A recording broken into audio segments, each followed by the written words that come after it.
Hi everyone. First of all, just thank you so much for being here this evening. We're always so just shocked and appreciative that so many of you want to listen to us and want to hear about the internships. So yeah, thank you so much for being here. So I'm not going to speak for too long. I'm going to hand it over to our three fabulous interns to talk to you a little bit about what their journey into the music industry so far. A little bit about the process that they went through last year, like the recruitment process and what they had to do to kind of land their internship. And then finally, we'll just talk a little bit about their day-to-days and their individual roles. And then we'll wrap it up with a Q&A at the end. Hi everyone, my name is Joy and I am a promotions intern at RCA Records. So my journey began, I studied law at University of Kent, way off, but I've always been inherently creative and artistic. So then I had to pivot into the original plan, well, part of the original plan. So I decided to go straight into freelancing photography. So I did that, included BTS, a lot of BTS and portraiture. And then I heard about the Creative Mentor Network scheme through a friend of mine who was a mentee at the time. And I decided to apply for the Sony Music Positive Influence internship. And I managed to get a mentor, and that's what gave me insight into the opportunities that were available at Sony Music. And that's what led me to apply for a position to be an intern here at RCA Records. And here I am.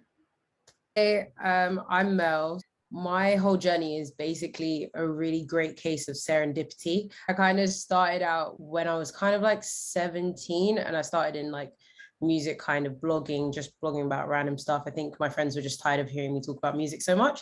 And then I went on to study pharmaceutical sciences at the University of Nottingham, so nothing to do with music whatsoever.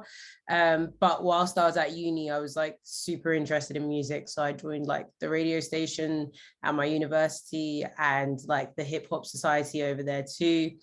And when I kind of got to like middle of first year, I started scouting for a company called Believe. And that was going really well. And I was lucky enough to kind of get an internship over there for like my summers and winters off of uni. And then when I kind of entered second year, typical me, I wanted to do some more in music. So I was like, okay, cool, I'm going to manage an artist. So I started artist management when I was 19. And I worked for a management company, as well as managing an act on my own. And before I kind of applied and got into Sony, I was working at a music publisher called Metropolis Songs. And that was great. And yeah, I am the A&R intern at RCA. I don't think I mentioned that, but yeah, that's why I am. Kind of before university, I started freelancing. So like doing photography and videography. And then I went to university in Nottingham, so like Mel, but I went to the other university, and I studied fine art. So I kind of always knew I wanted to get into, the creative industry. And then after university, I went to go and work as a social media manager for a year and a bit. And that's kind of when I dabbled into graphic design and like branding. And shortly after, I went to Small Green Shoots, which is a small music organization. And then while I was there, I applied for the internship, and here I am. Cool. So now we're just gonna move slightly on to the recruitment process. So there's 4 stages. So the first stage is submit your application. And if you get past that stage, then you have a video call with Charlotte or Heather. Where they just actually like go through your CV, I guess. And then after that, if you get through that stage, then you have an interview and presentation with your team. So you present whatever task that you're given. So you probably get it 3 weeks before, so you can prepare for it. And then you have your interview and presentation. And then the last stage is an interview with the head of department. So we have the timeline of the application process. As you can see, starts in July, ends in November, but there's a reason why. There are thousands of applicants last year. It's not to scare you, but just to let you know and make you aware. 8,000 people applied, and we have Heather and Charlotte that go through every single application. So you don't have computers reading this, you have actual human beings. So everybody gets a shot when you apply. So it's still worth applying for. So you submit, in July, applications open next week on the 19th. And we also, that moves on to the BTS. So behind the scenes, like I said, you have Heather and Charlotte reading through every single application. So September, where the video calls are, you get email, and then moving on to our interview and presentation in October, and then the final interview with the head of department in November. So this is kind of just like a top tips thing that between our whole intern group, we've kind of spoken about, and just we think are really good kind of like tips for you to be aware of. Firstly, like, I know it might seem obvious or not obvious, but look in your junk mail. There's a lot of us interns that went through absolute pain and suffering because we just didn't check our junk mail, because emails can land there sometimes. So just be aware of that, because sometimes you might be waiting for ages, but the email's actually been sent. Also, in terms of like the presentation that you do, the task that you'll do in the second interview stage, like, it's really important to practice and prep for that. You know, like when you go into the interviews, you want to be as confident as possible. And that kind of comes from you practicing and like preparing really well for your presentation and just knowing it like the back of your hand pretty much. Also, in the beginning, when you're kind of submitting your application, there will be questions that kind of are in addition to your CV and maybe like a cover letter. And it's really good to kind of practice and like draft these questions out on like a separate document. That's what I did, just because it can seem like a lot of questions and you can kind of end up either repeating yourself or not really understanding it if you don't just kind of give yourself a separate document to kind of work in. And also when it gets to like the interview stages, like ask questions and, you know, research your chosen like department where you want to work. If that, like, for example, I was in A&R and I like spoke about in my interview recent signings that they'd had. And like, I know there's other people in marketing that have kind of spoken about, you know, campaigns that they really liked that even if it's not just from Sony, that other people have done, that they can kind of show they have an interest in the area that goes past just kind of being like, I want to work for Sony. So I think that's kind of the main things that you should kind of remember and are key to kind of like applications. Now we're going to jump into kind of the day-to-day of the role. Okay, so as an A&R intern, a lot of my day-to-day is artist and manager meetings. So this could be either artists on the roster or potential artists that have been scouted, kind of meeting them and their managers to talk about, you know, their music and future kind of plans. A&R meetings, we have an A&R meeting, kind of like a smaller catch up every day of the week. And then midweek, we kind of have a big one, including our consultants also. We also, like in my role specifically, I do research A&R too. So I use data programs to kind of aid kind of the A&R process and track the stuff that's on the roster and how well it's doing, to see for like other teams on the label. So for example, like Joy in promotions or like marketing, kind of where we need to work on and what we can possibly do and who we can contact to make the songs bigger or grow. It is a lot of like collating lists and updating trackers too, because you kind of want to always be on top of who's writing the songs that are in the top 100 and, you know, who's kind of producing them too, who's the engineer. So kind of being aware of the whole behind the scenes, like behind the boards for tracks as well. And then a lot of like assisting admin on other projects, like maybe session schedules if like international artists come over or even domestic artists, and kind of liaising with other teams on the label to talk about like where we can fit certain things in like promo. The skills that I use are pretty much like, as they're down there, like analytical organization, researching as well. These are all skills that are kind of like data based in my role, so it's like really important that you're able to kind of read data even at a basic level and explain it along with context. Like a track might be growing like really rapidly, but you can't just kind of like go to a higher up and be like, oh, it's growing. You kind of like need to explain where it's growing from, and that could be from like socials, it could be from like radio, it could be from like a festival or something like that, TV, anywhere. A&R, like, it's a super sociable role. So it's one of those things where I think probably out of a lot of roles in music, you do have to kind of be able to be sociable. Like, it's a very key aspect of the role, and be able to kind of build relationships and maintain them too. So that's kind of like a key element when it comes to the skills I use, kind of building rapport and like maintaining it too. And also pitching as well. It is kind of like a salesman of music. You kind of do need to be like, oh, this artist is great and this is why, and have the data and have the context to back it up too. And I'd say, especially like in label roles, it might actually be for most of the roles in Sony, it does require some out of hours work from time to time. So just to be aware of that when you're applying and kind of figuring out where you really want to go and what you suit best. I'm a promotions intern. And what does my day-to-day look like? So number one is press cuttings. This is something I do every morning and every afternoon. So press cuttings involves me keeping track of this is a database there's a database that helps us with this. So just making sure that I cut and send over the press that gets covered when an artist drops a single or when they're performing or anything that's revolving around music to do with the artist, to send to my press managers, who then send it to the management team, just so that they're aware of how the media is receiving the artist. So it's really important that I get that out like the first chunk in the morning, just so that they know what's going on. Also booking cards and creating call sheets. So yeah, booking through Addison Lee, just making sure that the artists get to and from their location safely.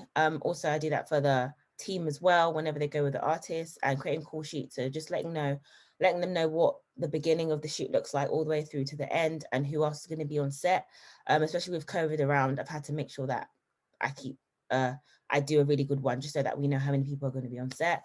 And then updating trackers and lists. So this involves me, and I'm going to join this with servicing videos. So with every video I service, so with servicing videos, let me say what that is first. It's basically whenever an artist drops a video, I need to make sure the responsibility is on me to make sure that all the TV networks get the video so that the video can get charted. So if I don't submit it in time, and as soon as the video drops, it actually does it could affect the numbers that come in.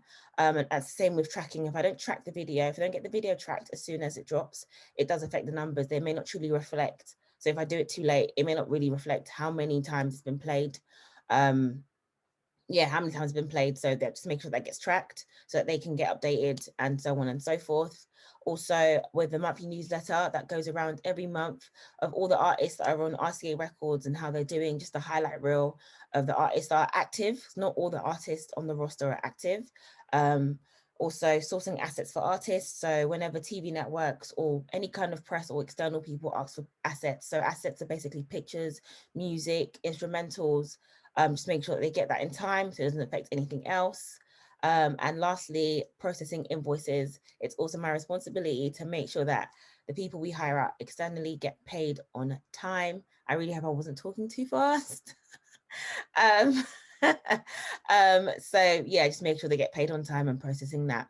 And then yeah, the skills I'm using: organization, researching, because sometimes I have to source out other studios that they may want to use for the artists, as well as studio space, looking for other journalists. Sometimes I get asked to find out who wrote an article.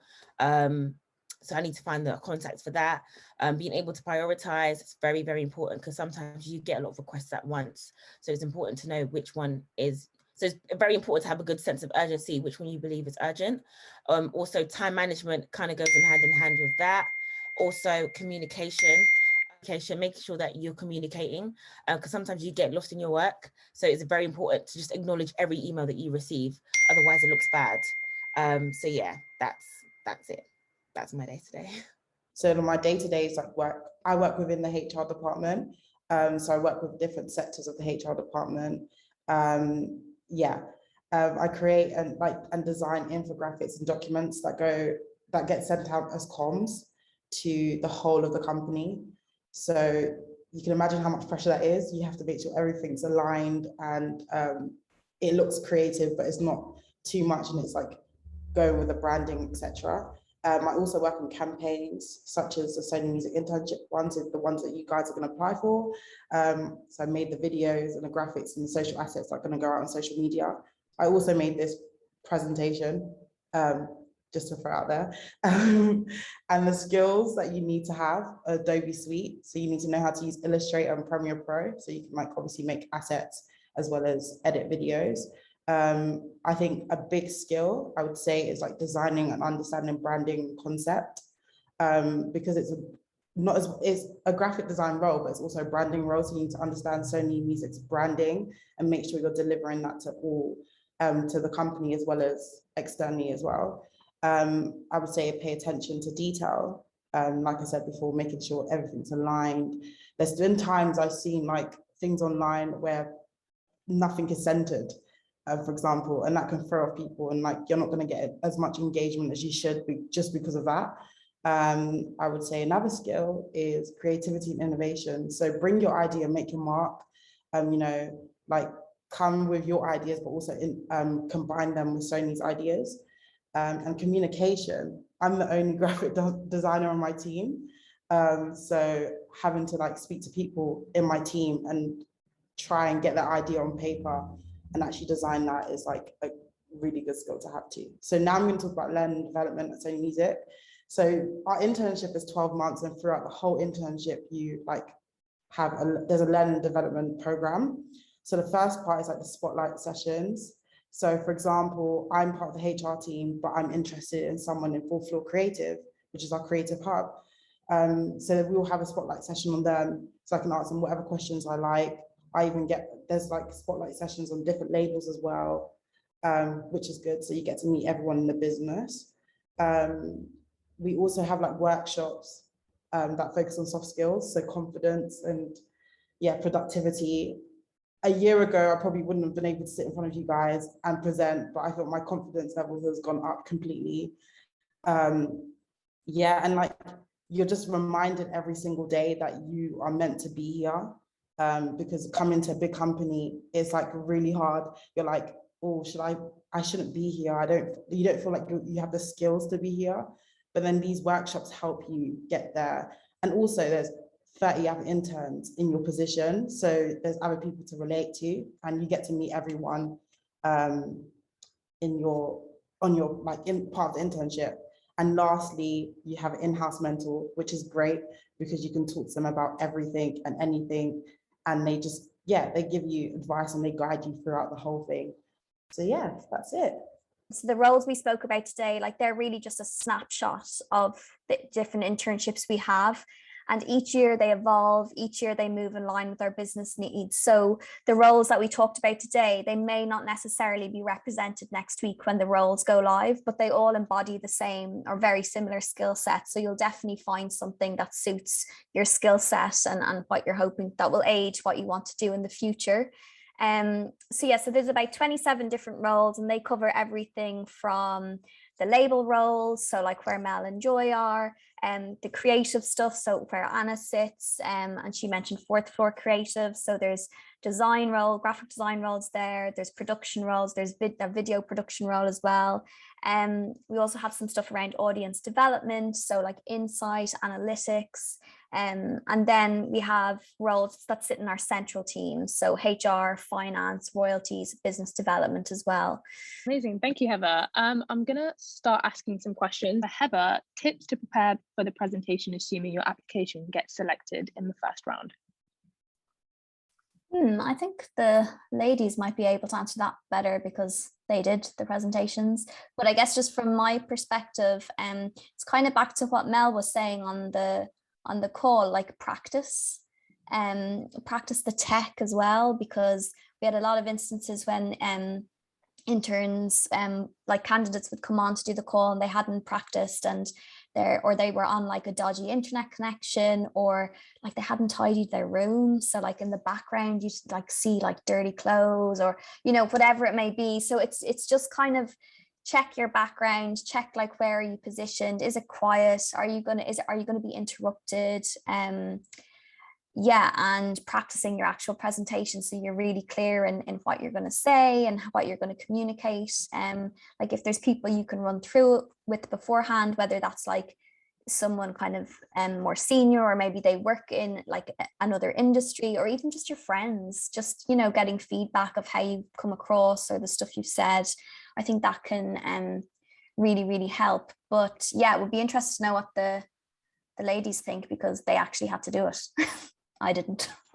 I mean, that technology thing, like, guys, honestly, you don't realize how, like, I had the worst nightmare with tech, and like I couldn't share my screen. I was there for about 15 minutes. It wasn't working. And you know that awkward bit where someone's like, oh, just send it to me on email. I'll do it myself. I was so determined. I was like, no, I'm not sending it. I'm going to work through it. But like, just checking that stuff works, even if it's like getting a friend to do, like setting up a Teams meeting, just to make sure that all of that stuff works. And I think all of the interviews take place on Teams. Yeah, okay, so that's another thing, like get to know Microsoft Teams, because I had no clue. So that's a really good kind of idea. And also, like, I think with the tasks, it can be vague sometimes, but don't take that as like they don't want you to, you know, succeed or anything. It's more so just showing everything, like what you can come up with. Like, take the vagueness as an advantage. Like, they're not looking for a right or wrong answer. They're just looking for your opinion and justification, or like, well, in my case specifically, it was like just kind of justification on what I thought was right and why I thought something was good. So yeah, just feel free to kind of like go over stuff and remember like that it's not like a test. They're not trying to test, oh, did she get the right answer or not? It's just whether you can actually like think for yourself a little bit and just kind of do like justify that basically. But yeah, Anna and Joy can talk about their experiences. To lead up from what Mel said, so my task was like, I'm not going to say exactly what my task is just in case it's the same, but I had to create some assets, and obviously that's very vague. But that obviously they mentioned like this is the branding, so that's all you have to follow. But everything else you're free to do. But like, I wish I was more confident in what I created, because there's times I changed it multiple times. I'm like, no, that doesn't work. That doesn't work. And overthinking it rather than just saying, okay, this is what I've created and that's what I'm going to show. Well, obviously it got me here, but I would say like, yeah, just be confident in what you're creating, especially if you're applying for a design role, because they want to see that you're confident. Like, even if it doesn't suit what they do, if you're confident in that, then I think it will go a long way. I think, sorry, Joy, go on. I was just gonna quickly feed into that a bit.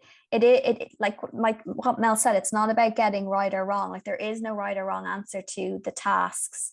I think I saw someone in the chat saying, what do the tasks involve? And they're normally something like really connected to the role. So I remember Anna's one was very specific to the type of work she would be doing. So, you know, I don't mind us saying what it was, Anna. I think it was to create assets for the internship program, which is exactly the type of work that she was going to be doing when she was in the role. So all of the tasks are really focused on the type of work that you would be doing in the role. And it is to see like what your mind does. It's not to see what you can't do, it's to see what you can do. And it's to see, you know, your opinions. Do you have opinions? And if someone challenges you on that opinion in the interview, you know, are you able to back it up? And can you think for yourself? You know, can you innovate? What's your creativity like? So it's really an opportunity for you to show us everything. So like, you know, go big or go home. This one is for Joy, Anna and Mel. What have been some of your favorite moments in the year? And yeah, another question, what are your favorite moments in the year and the internship so far? Okay, I'll go. I guess, yeah, being able to have banter with the interns, like, well, I think we're a funny lot. I like us a lot. So yeah, being able to bond from time to time. Also my team, just being able to build relationships, I think has been the highlight for me. Also being able to get on set. I've had the opportunity to go on a few sets of the artists, just being able to see things, you know. I really, really love being on set, like a lot, probably not more than anything, but it's up there for me. Also, I've had the opportunity of interviewing a few artists on our roster as well. That's been fun. Also, actually have a concert allowance, but we haven't been able to use it because there's been no concert. So you guys can look forward to that, because concerts I know will be running a lot continuously next year. Also, what have I loved? What else has been a highlight for me? Also being able to actually see the process of what goes in with these artists has been very, very enlightening for me. I've actually enjoyed learning about that. A lot goes on. Just being able to see like what's allocated to what, budgets. That's been very, very interesting for me. I've actually thoroughly enjoyed looking at statistics as well. You do get a session of being able to look into how these statistics are analyzed and what it contributes, and the label meetings as well, to being able to see what goes into what artists, being able to contribute. I haven't been able to do that yet, but when I think of something, I will. Yeah, that's it. That's been me. But it's been great. It's been a really good learning experience so far. So I'm looking forward to the next 6 months. Yeah, I've had me a fun moment in this internship. I have. But like, I think some of my favorite moments are kind of like meeting the interns was great. That was like really awesome because I feel like, as Anna said like before, we have a really good group of interns this year, and we're all just like super nice and funny, and it's just like really easy to get along with everyone. So that was like great. I would say, you know, like going out to kind of like meet artists is really cool. Like I've done quite a few studio sessions and stuff, which has been really fun. And just, I suppose, like as like in A&R and specific, like you have to meet loads of people, and I actually really enjoyed meeting people and just hearing about what they do. So that's been like really cool for me. Like I've met music lawyers and people that do sync and stuff like that, and yeah, and it's kind of surreal, like hearing, I think like even in our label meetings, like I think a highlight was hearing SZA's name, and I was like, oh my gosh, like that's so cool. And it's like someone just said her name so casually. I think that was a highlight for me. It was a very cool moment. And I just say, like, especially like even just kind of seeing the other opportunities in Sony, like aside from the internship, which is great, like Sony has loads of groups, like social groups. I'm a part of a group called Freedom, which is an LGBTQ plus group. And there's Hue as well, which is a BAME kind of based group. And it's just awesome to kind of like meet people through there as well, because, you know, you get to meet new people around the building that you may not necessarily like meet, especially like in a label. You're not a central kind of role. So it's really great to have those opportunities to meet people and to do stuff outside of like your internship, I suppose, like your duties, just to be able to be a part of those groups. And they throw really fun events and have really cool, meaningful kind of discussions about changing kind of music in general, which is super cool. So I think that's a couple of my highlights. And I feel like they've said it all, but I think one of my highlights, is the fact that my work is going to be seen by thousands of people. That's like, yeah, mind-blowing. Even though it's the smallest thing, I know that when people like put that up and share it and stuff like that on LinkedIn and Instagram, etc., like I created that. Yeah, I'm not going to be humble about it because, yeah, it's crazy. I think having the vinyl pack is great. Like I bought a vinyl player and I've been getting free vinyls, and it's just, yeah, it's good. I can attest to that. Yes. That's super perk right there. Like I've gone from like a collection of about like, I think 15 vinyls to like almost 30 in the space of like 3 months with my allocation. So that is a super cool perk, must say. Yeah. And intern socials, like we had a cocktail making class, and that was good. The last question is, what can we actively be doing now to help make our applications better and more desirable to you? And from my perspective, it's probably research. So just researching all the different areas of the business. Like there's so much content on that internship page now on the website where you can see like some of the different roles and kind of the experiences. So it's really about kind of researching what area you want to get into and actually understanding what they do. So that would be kind of my thing. Like if you've got spare time now ahead of next week, that's probably what I would start doing. But I don't know if the ladies have any other advice. I was gonna say something, but it's like gonna tie into, I think I saw a question about like experience and like just passion and stuff like that, or it came up before. And like I think for specific roles, like there will be stuff that, you know, like it's fine to kind of like not have that much experience because the role is kind of like train you up and things like that and kind of like help you out. But I know like correct me if I'm wrong, Heather, with A&R, I don't know if you had to have experience or you had to have, like, there had to be a physical demonstration that you'd like been interested in it before, when you kind of applied. Otherwise, you know, like, it was a bit more difficult to peek through. And I think for stuff like that, it's kind of like for design, like how you'd have to have Photoshop. I think it's like you'd have to have, for certain roles, I think it's important to kind of like actually look at the job descriptions and like don't just think about where you'd want to go or want to work. It's like, where do you think you're suited for and is of interest to you? Because like, even like someone else mentioned, like, if can you switch roles and stuff, I don't think it's ideal to email Heather and Charlotte asking to swap roles. You might want to just kind of like spend a bit more time figuring out what role you really think you're interested in and can do.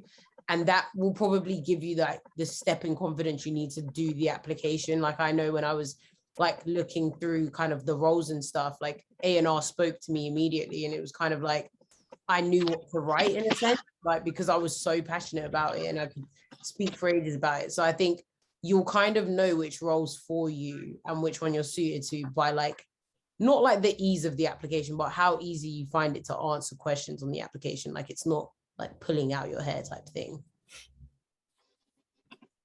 Amazing, thank you. Do you guys have any last points before we conclude? Any last pieces of advice that you want to give? I was going to say, like, with the design roles, I don't know about the other design roles, but if it asks for specific things that you need to know how to do, if you can't do it, I wouldn't advise applying for the role, just because there's a quick turnaround. So when you start the role, you need to get things done. And it is a learning internship, but then there's certain things like that you need to know. Yeah, and it will be really difficult to try and learn on the job. So yeah, that's like my last point. And I would just say, be honest, be you, like, just be honest. Like, just be honest. Just be honest. Don't lie. Just be honest, okay? Because you're just being dishonest. You're not doing yourself any favors by lying. Like, don't. Just be honest about what it is you want and what it is you want to do, because just be honest. Just be honest. Yeah. And also, last thing, like, by the way, so everyone's aware, this internship is not like making coffees, doing like little things here and there. This is like a full internship. Like, they not throw you in the deep end, but they're kind of like, you can float now. It's all right, time to swim, learn it. So it's something that you do learn quite vigorously and like whilst on the job, and you kind of have to be prepared for that, because even though like you're an intern and you're coming into this team and everyone's welcoming and they're great and like they're awesome, they also are like still doing their jobs, if that makes sense. So you kind of have to provide support wherever you are, and like being able to kind of be someone that's like, okay, cool, I don't need to be kind of like spoon fed to know what to do, helps a little bit. Like, you can ask questions, but just be aware that this is not like an internship where it's like someone's going to hold your hand and train you every step of the way. It's very much like, okay, you're in this internship now, you work at Sony Music, get on with it. Like, let's do this now. Like, you have your like learning and development things, which are actually great, because it's like, you kind of need those. Like, I remember going through the imposter syndrome session, and like, I turned around and at work, like, that completely changed me when I spoke to my team. I was like, do you know what? I'm actually meant to be here. I can do this. Like, that's fine. So like, use those sessions, and just like, even if you don't make it this year, don't be discouraged or like disheartened as well. Like, as someone's mentioned before, they've applied before, like, you can keep applying and there's loads of opportunities out there, but just try and put your best foot forward and like take care with like the application and really think about what you want to do and go for. But yeah, like, good luck to everyone.